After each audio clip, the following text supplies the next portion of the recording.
নমস্কার, শিব শক্তি অ্যাস্ট্রো চ্যানেলে সকলকে স্বাগত জানাই। আশা করি সকলে আপনারা ভালো আছেন, ভালো থাকুন, সুস্থ থাকুন। মাসিক রাশিফলের ভিডিওর আজকের আলোচনার বিষয় হচ্ছে মিথুন রাশি এবং লগ্নের জাতক জাতিকাদের আগামী আগস্ট মাসটা কেমন যাবে সেই নিয়েই আজকের ভিডিওতে পুঙ্খানুপুঙ্খ আলোচনা করব।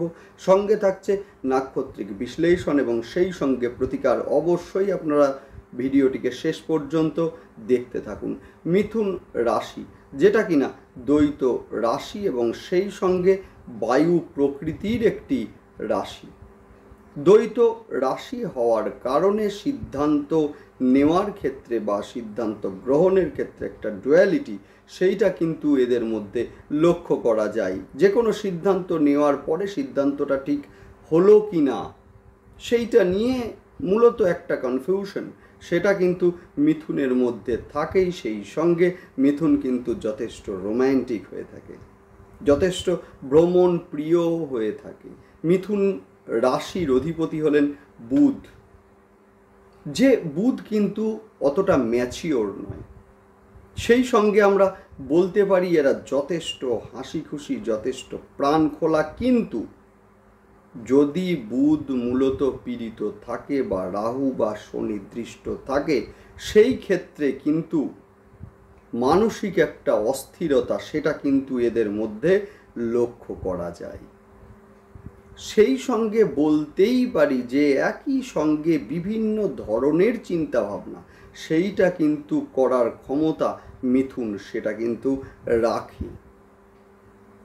সেই সঙ্গে আরও একটি বৈশিষ্ট্য যেটা মিথুনের বিশেষ করে আমাদের বলতেই হবে, সেটা হচ্ছে মিথুন রাশি এবং লগ্নের জাতক জাতিকারা শারীরিক শ্রমের থেকে মানসিক শ্রমকে প্রাধান্য দেয় সবচেয়ে বেশি। সেই সঙ্গে আমরা আরও একটি কথা যুক্ত করতে পারি, সেটা হচ্ছে মিথুন রাশি এবং লগ্নের জাতক জাতিকারা ভীষণ ইমোশনাল হয়ে থাকে। যাই হোক, এইরকম একটা রাশির আগস্ট মাস গ্রহের গোচরের ফলে কেমন যাবে সেই নিয়েই আজকের ভিডিওতে পুঙ্খানুপুঙ্খ আলোচনা করব। দেখতে থাকুন এবং সেই সঙ্গে সকলকে অনুরোধ করব অবশ্যই কিন্তু আপনারা চ্যানেলটিকে সাবস্ক্রাইব করে নেবেন। দেখুন, গ্রহের গোচর সেটা সাময়িক সময়ের জন্যই হোক বা দীর্ঘ সময়ের জন্যই হোক, গ্রহের গোচরের একটা ইম্প্যাক্ট কিন্তু ভীষণভাবে আমাদের জীবনের ওপরে পড়ে। যে কোনো সিদ্ধান্ত নেওয়ার পূর্বে কিন্তু গ্রহের গোচর বিশ্লেষণ সেটা কিন্তু ভীষণ জরুরি হয়ে থাকে। সেই সঙ্গে আরও একটা কথা বলতেই পারি, মূলত সিদ্ধান্ত নেওয়ার ক্ষেত্রে আমরা যদি গ্রহের গোচর বিশ্লেষণ না করি, সেক্ষেত্রে কিন্তু আমাদের সিদ্ধান্তে ভুল হওয়ার একটা সম্ভাবনা সেটা কিন্তু থেকেই যায় এবং সেই সময়ে কিন্তু আমাদের বিভিন্ন অ্যাস্ট্রোলজার বন্ধুদের ডাক পড়ে। সুতরাং যে কোনো সিদ্ধান্ত নেওয়ার পূর্বে গ্রহের গোচর বিশ্লেষণ করে তবেই সিদ্ধান্ত নেওয়া উচিত। সেক্ষেত্রে কিন্তু সিদ্ধান্ত 100% রাইট হতে বাধ্য, 100% সঠিক হতে বাধ্য এবং জীবনের পথ আরও বেশি সুগম হবে। যাই হোক, অবশ্যই আপনারা চ্যানেলটিকে সাবস্ক্রাইব করে নেবেন, যাতে গ্রহের গোচরের সঙ্গে সঙ্গে প্রতিটা ভিডিওর নোটিফিকেশন আপনাদের কাছে সহজে পৌঁছে যায়। শুরু করছি বিস্তারিত আলোচনা। মিথুন রাশি এবং লগ্নের জাতক জাতিকাদের প্রথমেই যেটা বলবো, সেটা হচ্ছে আগস্ট মাসের একেবারে প্রথমে, অর্থাৎ মূলত 5th of August, মানে হচ্ছে 5ই আগস্ট তারিখে সকাল 10:26 নাগাদ বুধ কিন্তু বকরি হচ্ছে। যে বুধ কিন্তু আপনাদের লগ্ন বা রাশি এবং সেই সঙ্গে চতুর্থ স্থানের অধিপতি, অর্থাৎ এর ফলে কিন্তু মানসিক একটা চঞ্চলতা বৃদ্ধি, সেইটা কিন্তু এই সময়ে লক্ষ্য করা যাবে। হঠাৎ করে যে কোনো সিদ্ধান্ত নিয়ে ফেলা বা সেই সিদ্ধান্তের কারণে পরবর্তী সময়ে বেশ কিছু সমস্যা ফেস করা, সেইটাও কিন্তু লক্ষ্য করা যাবে। সেই সঙ্গে বলবো যে যারা এই সময়ে বাড়ি জমি বা ফ্ল্যাট কিনতে চাইছেন, এদের ক্ষেত্রে বলবো যে অবশ্যই আপনারা পেপারস ভালো করে দেখে নিন, দরকার হলে কোনো বিশেষজ্ঞ লয়ারের সাহায্য নিন, যাতে সঠিক জায়গাটা আপনারা বুঝতে পারেন। না হলে কিন্তু আপাত দৃষ্টিতে আপনাদের মনে হতেই পারে যে পেপারস তো ঠিকই আছে, বাড়িও ঠিকই আছে, আপনারা কিনলেন, কিন্তু মূলত পরবর্তীকালে আপনারা দেখবেন যে কিছু ডিসপুট বেরিয়ে এলো সেখান থেকে, যেটা আপনাদের যথেষ্ট চিন্তার কারণ হয়ে দাঁড়াতে পারে। সেই সঙ্গে বলবো, এই সময়ে যারা বাড়ি করবেন ভাবছেন, এদের ক্ষেত্রে কিন্তু বাস্তু বিচার করে বাড়ি মূলত করুন, না হলে কিন্তু সমস্যার সৃষ্টি হওয়ার একটা সম্ভাবনা সেটা কিন্তু প্রবল। যদি সম্ভব হয় 29 তারিখ অর্থাৎ 29শে আগস্টের পর গৃহ নির্মাণে হাত দিন, সেক্ষেত্রে যথেষ্ট ভালো হবে। না হলে কিন্তু বাস্তুর কোনো ডিসপুট সেইটা থাকার একটা সম্ভাবনা সেটা কিন্তু এই সময়ে রয়েছে। সেই সঙ্গে বলবো যে বন্ধুদের দ্বারা কিছুটা প্রতারিত হওয়ার একটা সম্ভাবনা এই সময়ে রয়েছে। সেই সঙ্গে বলবো যে মূলত আপনি বিশ্বাস করে কোনো কথা বন্ধুর সঙ্গে শেয়ার করলেন, অথচ বর্তমানে সেই যে কথাটি, গোপন কথাটি, সেইটি ফাঁস হয়ে যাচ্ছে এবং যার ফলে আপনার অস্বস্তি বৃদ্ধি পেল, সেইটাও কিন্তু আমরা এই সময়ে লক্ষ্য করব।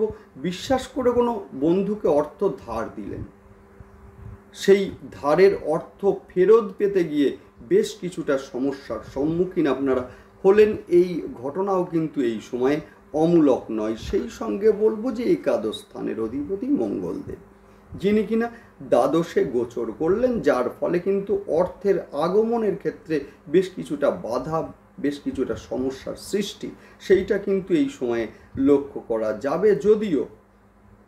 যদিও যারা কর্মের কারণে বাইরে আছেন এদের ক্ষেত্রে কিন্তু ভীষণ শুভ, অর্থপ্রাপ্তির দিক কিন্তু যথেষ্ট ভালো। সেই সঙ্গে বলবো যে বিশেষ করে কোনো টাকা আটকে আছে, আপনারা হয়তো ভাবছেন এই সময়ে পাবেন, কিন্তু আবারও লেট হচ্ছে, আবারও পাওয়ার ক্ষেত্রে বাধার সৃষ্টি হচ্ছে, এই ধরনের ঘটনা কিন্তু এই সময়ে লক্ষ্য করা যাবে। সেই সঙ্গে বলবো যে এই সময়ে কিন্তু মূলত মিথুন রাশি এবং লগ্নের জাতক জাতিকাদের সাকসেস রেট সেইটা কিন্তু কিছুটা হ্রাস পাওয়ার একটা সম্ভাবনা 29 তারিখ পর্যন্ত রয়েছে। যেহেতু মূলত 5ই অগাস্ট তারিখ সকাল 10:26 বুধ বকরি হচ্ছেন এবং সেই বক্রতা নিয়ে 22 তারিখে তিনি কর্কটে গোচর করবেন এবং 29 তারিখে মূলত বুধ বক্রতা শেষ করবেন। অর্থাৎ এই যে স্প্যানটা, এই যে সময়টা, সেই সময়কালের মধ্যে যে কোনো গুরুত্বপূর্ণ সিদ্ধান্ত নেওয়ার ক্ষেত্রে যথেষ্ট ভেবে সিদ্ধান্ত নিন, না হলে কিন্তু সমস্যা সৃষ্টি হওয়ার একটা সম্ভাবনা সেটা কিন্তু এই সময়ে আছে। এই সময়ে কিন্তু কর্মের পরিবর্তন সেইটা কিন্তু লক্ষণীয়, বিশেষ করে হঠাৎ করে ট্রান্সফার হয়ে যাওয়া বা জবের পরিবর্তন সেইটা আমরা লক্ষ্য করব। হয়তো কোনো কোম্পানিতে আপনারা আছেন, কিন্তু সেই সঙ্গে অন্য কোনো ভালো কোম্পানিতে জব অফার আপনারা পেলেন, এই ধরনের ঘটনাও কিন্তু এই সময়ে লক্ষ্য করা যাবে। কর্মের কারণে বাইরে যাওয়ার একটা সুযোগ সেইটাও কিন্তু এই সময়ে তৈরি হতে আমরা দেখব। কর্মস্থলে কিছুটা গুপ্ত শত্রুতা সৃষ্টি বা আপনার পেছনে কর্মস্থলে আপনার বসের কাছে আপনার নামে বলা, এমন ঘটনাও কিন্তু লক্ষ্য করা যাবে। সন্তানের শিক্ষার ক্ষেত্রে মূলত উন্নতি এই সময়ে লক্ষ্য করা যাচ্ছে। 16 তারিখের পরে সন্তানকে নিয়ে যারা ভালো ইনস্টিটিউশনে ভর্তি করতে চাইছেন এদের ক্ষেত্রে ভীষণ ভালো হবে, তবে প্রেমের ক্ষেত্রে কিছুটা ভুল বোঝাবুঝি সৃষ্টি হতে পারে মূলত এই সময়ে, যার ফলে দুজনার মধ্যে একটা ডিস্টেন্স বৃদ্ধি সেইটাও কিন্তু লক্ষ্য করা যাবে।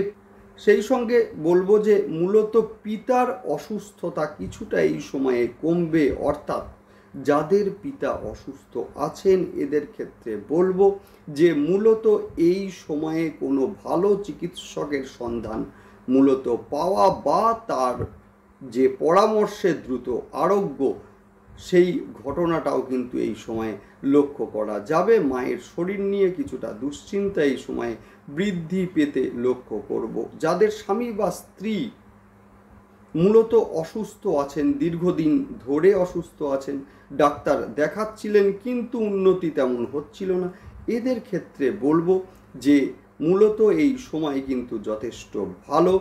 যে কোনো ভালো চিকিৎসকের সন্ধান আপনারা এই সময়ে পাবেন এবং যার মূলত পরামর্শে আপনার স্বামী বা স্ত্রী দ্রুত সুস্থ হয়ে উঠবেন। নেক্সট আমরা আলোচনা করব নাক্ষত্রিক বিশ্লেষণ নিয়ে। শুরুতেই বলবো মৃগশিরষা নক্ষত্রের জাতক জাতিকাদের হঠাৎ করে রেগে যাওয়ার যে প্রবণতা সেইটা এই সময়ে বৃদ্ধি পাবে। সেই সঙ্গে স্বামী বা স্ত্রীর শারীরিক অবস্থার উন্নতি সেইটাও কিন্তু মূলত এই সময়ে আমরা লক্ষ্য করব। কর্মের পরিবর্তন সেইটাও কিন্তু এই সময়ে লক্ষণীয়। বাড়ি বা স্থায়ী সম্পদ নিয়ে কিছুটা ঝামেলা পোহাতে হতে পারে মূলত মিথুন রাশি এবং লগ্নের জাতক জাতিকাদের। প্রেমের ক্ষেত্রে কিছুটা মতবিরোধ সেইটাও কিন্তু আমরা লক্ষ্য করব। নেক্সট আলোচনা করব আদ্রা নক্ষত্রের জাতক জাতিকাদের।